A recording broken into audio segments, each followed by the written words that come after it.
नमस्कार दोस्तों, आप सभी कैसे हैं। उम्मीद करता हूं आप लोग सभी अच्छे ही होंगे। आइए आज हम चर्चा करते हैं G20 की अध्यक्षता है वो कितनी सफल रही भारत के लिए। नई दिल्ली शिखर सम्मेलन कितना सफल रहा, इसके बारे में चर्चा कर ही लेते हैं। G20 राष्ट्र सामूहिक रूप से वैश्विक सकल घरेलू उत्पाद GDP का 85% से अधिक हिस्सा रखते हैं और वैश्विक आबादी का लगभग 2/3 हिस्सा शामिल करते हैं। उनका प्रभाव महत्वपूर्ण महत्व रखता है। भारत ने नई दिल्ली लीडर्स समिट डिक्लेरेशन पर सफलतापूर्वक बातचीत करके एक महत्वपूर्ण कूटनीतिक जीत हासिल की है, जिसने G20 शिखर सम्मेलन के शुरुआती दिन के दौरान विकास और भू राजनीतिक से संबंधित सभी मामलों पर सर्वसम्मत सहमति प्राप्त की। रूस यूक्रेन संघर्ष के संबंध में मौजूद असहमतियों के बावजूद यह उपलब्धि हासिल की गई। हालांकि क्या परिणाम से संतुष्ट महसूस करने का कोई औचित्य है? क्या G20 नई दिल्ली शिखर सम्मेलन सफल रहा है या नहीं? भारत ने अंतर्राष्ट्रीय व्यवस्था में उतार चढ़ाव की स्थिति, बढ़ती भू राजनीतिक प्रतिस्पर्धा और वैश्विक अर्थव्यवस्था के सामने महत्वपूर्ण चुनौतियों के कारण G20 की अध्यक्षता एक महत्वपूर्ण क्षण में ग्रहण की। इसलिए इसने अंतर्राष्ट्रीय मामलों में अपनी शक्ति प्रदर्शित करने के लिए एक कठिन कार्य और एक आशाजनक अवसर दोनों प्रस्तुत किया। भारत में नई दिल्ली लीडर्स समिट डिक्लेरेशन पर सफलतापूर्वक बातचीत की गई थी।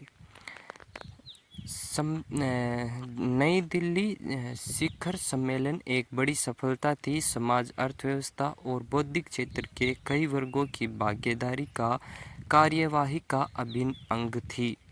भारत की अध्यक्षता के दौरान एक उल्लेखनीय और अप्रत्याशित उपलब्धि हुई जब G20 देश विवादास्पद यूक्रेन पैराग्राफ पर एक सामूहिक समझौते पर पहुंचे और अफ्रीकी संघ की सदस्यता भी बढ़ी।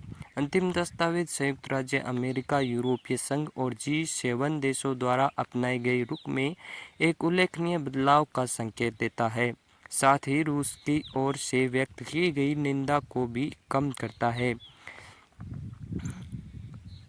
घोषणा SDG पर प्रगति में तेजी लाने का प्रयास करती है और तदनुसार एक कार्य योजना लेकर आई। इसमें स्थायी भविष्य को लेकर हरित विकास समझौते की परिकल्पना की गई।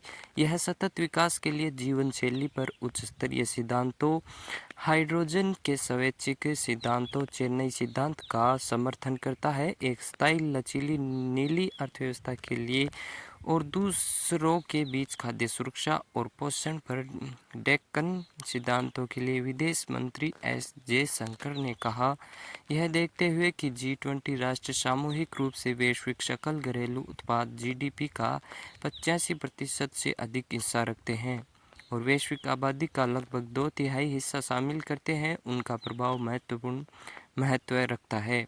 पूर्व राजनीतिक शरत संभरवाल के अनुसार नई दिल्ली घोषणा, जिसमें 83 पैराग्राफ शामिल हैं, इन विषयों की एक विस्तृत श्रृंखला शामिल है जिसमें टिकाऊ और समावेशी विकास, सतत विकास, अंतर्राष्ट्रीय व्यापार, जलवायु परिवर्तन और वित्त के लिए 2030 का एजेंडा शामिल है।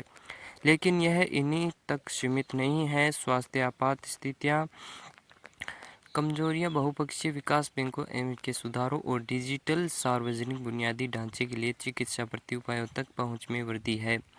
यह किस हद तक परिवर्तन ला सकता है, यह इसके कार्यान्वयन पर निर्भर करता है। यह जानकारी आपको कैसे लगी, कमेंट करके ज़रूर बताएं। मिलते हैं किसी नए वीडियो में किसी नए टॉपिक के साथ, तब तक के लिए जय हिंद, जय भारत।